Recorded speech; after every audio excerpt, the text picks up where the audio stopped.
Welcome to the program, and that's the way it was. And this is part of a celebration of the Sesquicentennial celebration of the state of Wisconsin. And this is brought to you by the Plymouth Historical Society and is being taped in the Plymouth Center in the museum here in Plymouth, Wisconsin. On this segment of the program, we have two retired merchants that spent 70 to 80 years together merchandising on Mill Street. And the guest to this program will be Wes Tenhaken and Wayne Capelle. Welcome to the program. And I thought we'd ask you a few questions and have a play, see what it was like years ago. Let me start perhaps with you, Wayne, and you spent about 40 years merchandising under Capelle's, which is now Hill and Vine. Yes, I bought the business from my dad in April 1960 and ran it until 1993. Right. Now, when did your dad start the business? He started the business in October of 1937. Right after the Depression, then? Right after or almost in it. In it, right. And started out in one room, he rented a store, and then a few months later he rented another room, and then gradually took over the whole building. And the store, do you like to see the picture of the store? Well, we'll come back to that in just a quick second here. Wes, you came to town about in the early 60s. Yes, spring of 63. 63, and where was your business located? 218 East Mill Street. And that's now occupied by? That's occupied by the fellow with the trophies. Custom Trophy building. Yeah. Okay. And you came here from Cottage Grove or Cedar Grove? No, I came here from Clintonville. Clintonville, okay. Yes, after I took my apprenticeship, a 4-year apprenticeship, I worked at a store in Portage. Okay. First, I stayed with the house, with the old Emick store in Sheboygan that started out in 1872. Now, Wes is a jeweler.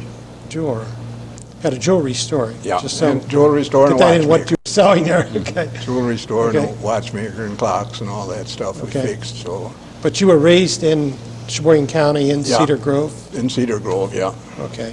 So you're very familiar with that, right? And I was born in 1919, and I was 10 years old when the big crash was. Okay.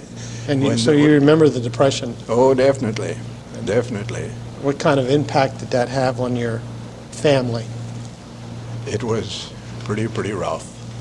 Dad, they put the sewers and waterworks. I was born in Cedar Grove, and they put the sewers and waterworks in, and a lot of this, well, most of it was pick and shovel, digging the trenches and the ditches and stuff. And my dad had no job, so I guess that was part of the reason they put the sewers in, to get people, to get them some jobs. Right.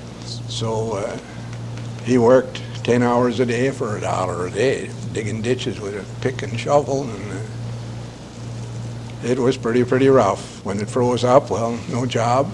Right. The winter months, no job at all. Through 3 winters, his total pay that he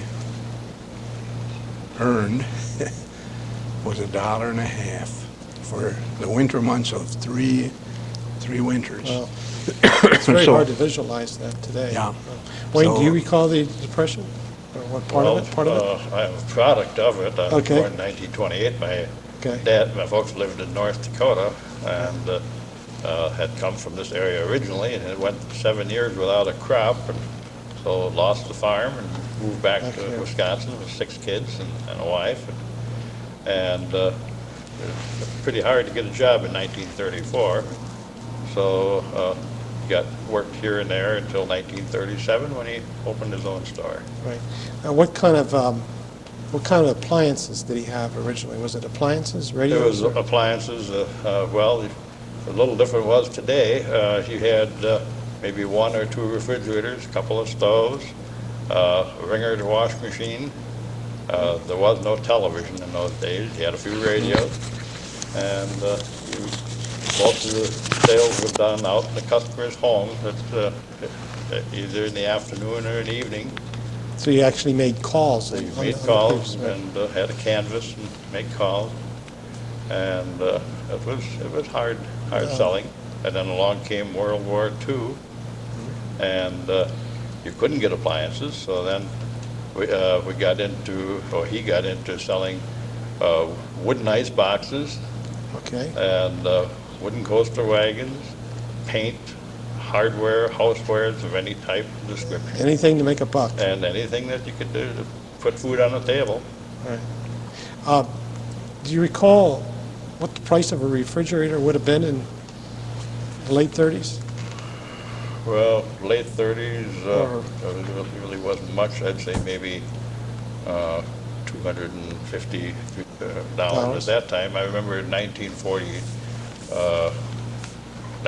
the 1950s, middle of 1950s, when they were like $450 and $500, which is practically where they are today, you know. Yeah. So Hasn't been much of an there increase. wasn't much of a change from that point on. Wes, on the young people getting engaged, as you started in your career, was there a lot of giving of engagement rings, or Oh, was that yes, something later? or- that was a good part of our business.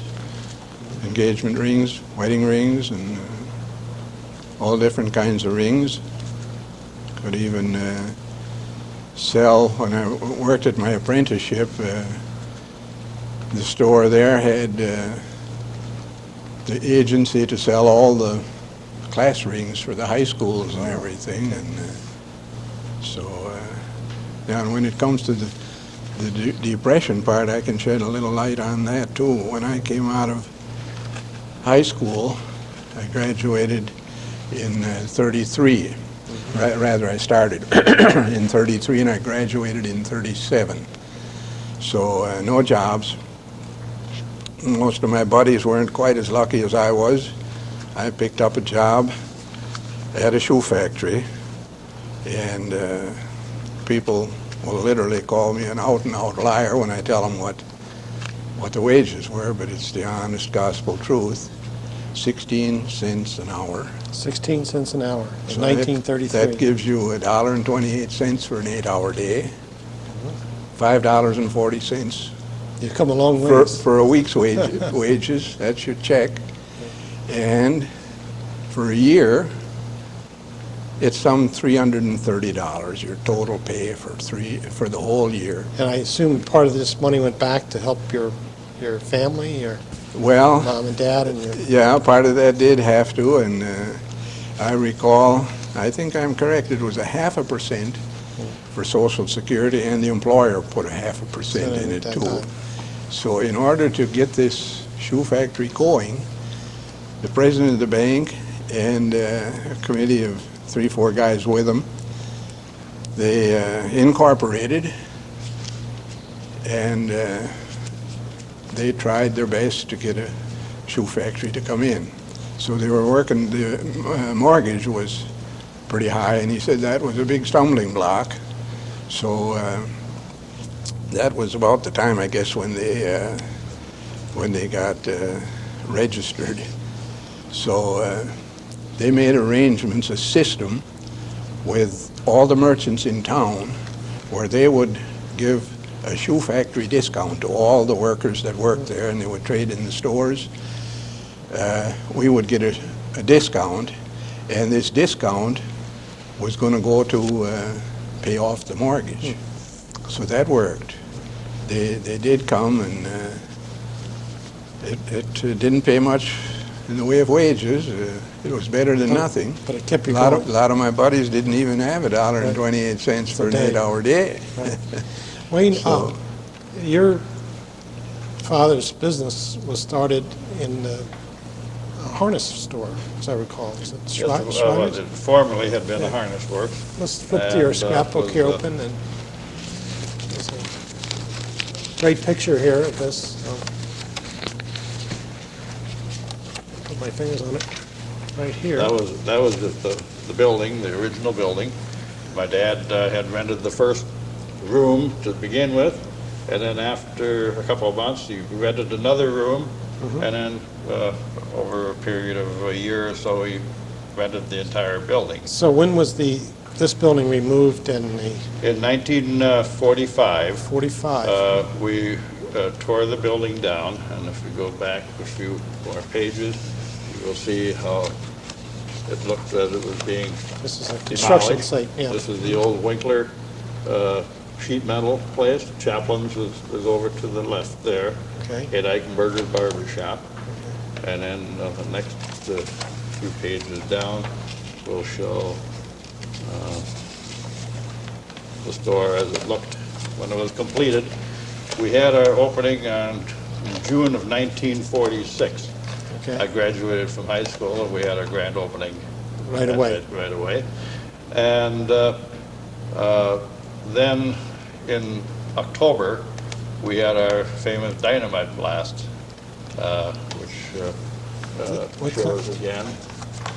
And,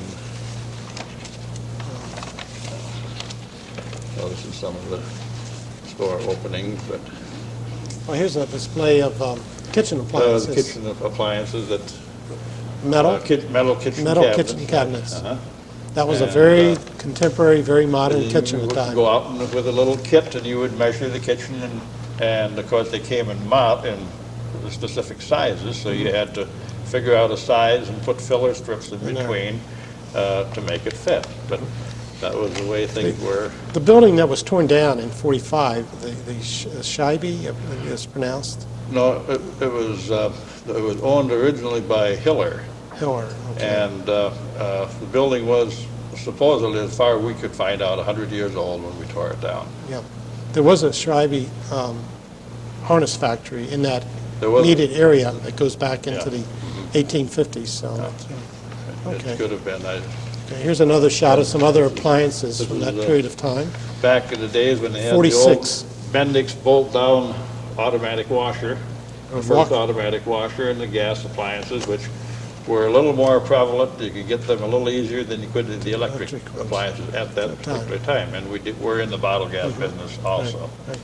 How were things financed during the war and Well, after the war? I mean, Most of it was done by time payments okay, and monthly payments, and then it was maybe 12, 18, 24-month payment plan. so you had to carry the financing? Well, usually financed through a bank or a Bank, finance okay. company, yes. And how about on the clock side and the rings and the jewelry, how was that financed? Well, a lot of it we carried. Some of them would put it on their charge account or on their charge. Your own personal, their Yeah. own personal charge accounts? Sure. So that's the way we worked it mostly. And You were always looking for something down, 10% down, or Yeah, as much as usually. possible? usually,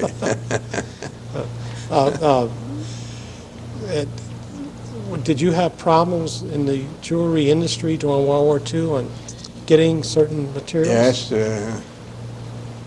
Watches were slow coming through, and a lot of your suppliers and the manufacturers, well, they lost a lot of their good help too that went into service during the wartime, and so things came through slower for us too.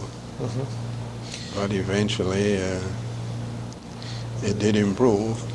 Tell me, Wayne, about the Friday nights in Plymouth in 1950 or the early 50s. Also Was that a the busy, early- everybody came to town? Was Oh, that yeah. a big social Friday event? night was that was the night the farmers came into town, and Mr. and Mrs. Farmer and their children, and they would do their shopping. Well, in fact, originally it was Saturday night, Okay. and then the merchants finally changed it back during World War II to a Friday night opening. And they'd come in, and we had the grocery stores downtown at that time. The wife would usually go to the grocery store. The men would come into like the appliance store or some other places, and would wait. And we'd be open till 9:30, 10 o'clock at night. And Where were the grocery stores at that point? well, there was one where Sit and Sleep and Okay. Ace Hardware is. That was Okay. Ralph Gordon had a food market there. Okay. And where the cable company is now, that was Kroger Company was in there. Okay. Before that, National Tea, where Dairy State Bank is, the National Tea was So in. there was a number of grocery stores downtown. A&P was on the corner where Schwartz Photography and Obler Insurances. So there were a lot of grocery stores downtown. A lot of people. And was that your busy night too, Wes? Yeah, Friday night we were always open. Now, did you operate this by yourself, or did you have some help, or? I had a little help for a while, but mostly between my wife and myself, and we'd have extra help in busy seasons and an extra clerk usually, and that helped it out pretty well. At some point, I believe in the 70s, mid-70s or so, the street was widened and there was a lot of improvements. Did that help your business, or did you see a? Well, we were pretty worried when they came with the proposal of widening Mill Street. And they needed it because with the cars parked on both sides, it left a pretty narrow thoroughfare. So they tore up the street, tore up the sidewalks, and a lot of us were worried if we were going to have any business or not. Surprisingly, with added advertising that we did, opening up the back door, opening up the driveways from the back, from Main Street in, The people found we had, I must say, probably as good or better business than we had before. Sure. Okay. Again, it was through promotion, Right. and it was well worth it. And at the time, the city didn't want to spend the money for the streetlights, so a group of the businessmen got together, and I remember I was out with Bob Johansson, and we were calling on business people to contribute so much depending on what their size of their stores were, Well- or businesses. And they collected enough money so all the streetlights were paid. So the street lights you see now on Mill Street was not paid by tax dollars, but by businesses. Business dollars themselves. Oh, that's interesting. Okay. The, what do you think, Wes, was probably the most, in your merchandising career, was perhaps the most important change you saw? A product, or how people reacted, or? Well, in watches, when they came out with the quartz watches, that really Changed the industry. brought a Now, when was that? more precise time, and it doesn't need the amount of servicing that what your other watches did. So you'd be surprised now how many watchmakers have just gone into something else because of the fact that they do not require as much service. The watch I'm wearing right now, I had sold it to a party that I knew showered with it, so it was supposed to be a water resistant and maybe hopefully a waterproof one. So when he came for his first battery, I had trouble popping the back off. It was so tight. I said, I'll give you a loaner. Come back next weekend. Yeah. So I had gotten it all, but I sprung the back a little bit. So I should have looked that up, actually, when this happened. When he came to get his watch, I says, well, sir, I'm not going to deliver your watch. I says, I've sprung the back a little bit, and it's going to be hard to make that waterproof. So I said, let's take a look. So we found another one. I replaced it for him with a brand new one, so I inherited it. So you've been wearing this watch for I've how been many wearing years? it ever since, and I haven't done a thing to it. The crown is so worn that pretty soon I won't be able to set it even. But put new batteries in, that's all, and it keeps on going. Wayne, in your field, what event or what change in the appliances sort of changed the whole industry for you? Well, I think the advent of television was probably the biggest change that was seen. Before we had just radio, And then television came out, and then along came the VCRs, and of course the same way in records. We sold records and tapes. Started out with the old 78s, and then went to the 33 and the 45s, and then and of course now it's Still going. all tape, and it was 8-track tape, and then the cassette. Well, in your business, who was your competition? Who else was selling appliances or similar products? Well, it was Chaplin's, Okay. and there was Stakers. Jim Sloan had some. There was a fellow by the name of Annabeck that was in for Hollis Chandler was in business, and Stagers had appliances, Tenhaken appliances. So it was a very competitive Yes, business. there were quite a few. I think at one time there was either 8 or 9 appliance dealers in Plymouth. Wow, I was not aware of that.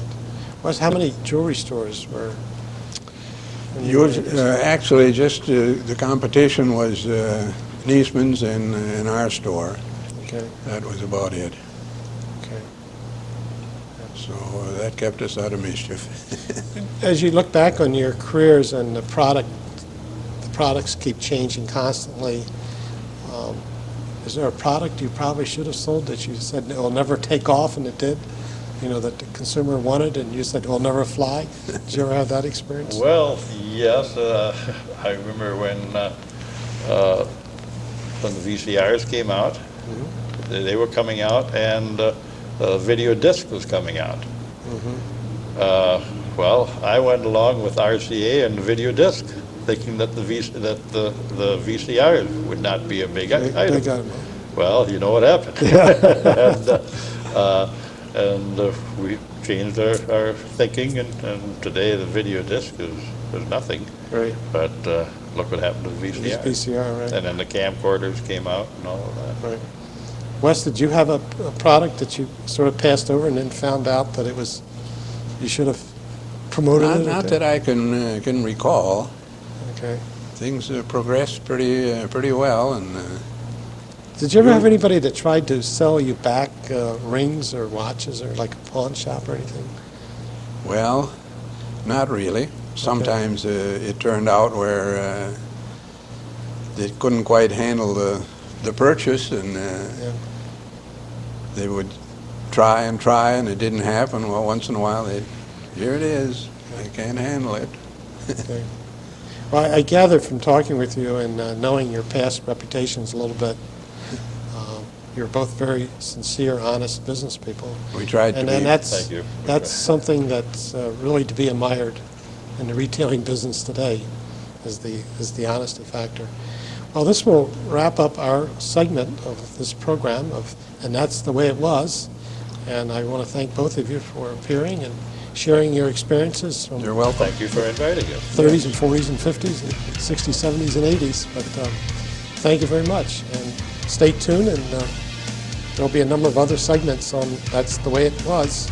And you're welcome to follow the TV schedule and participate in these programs.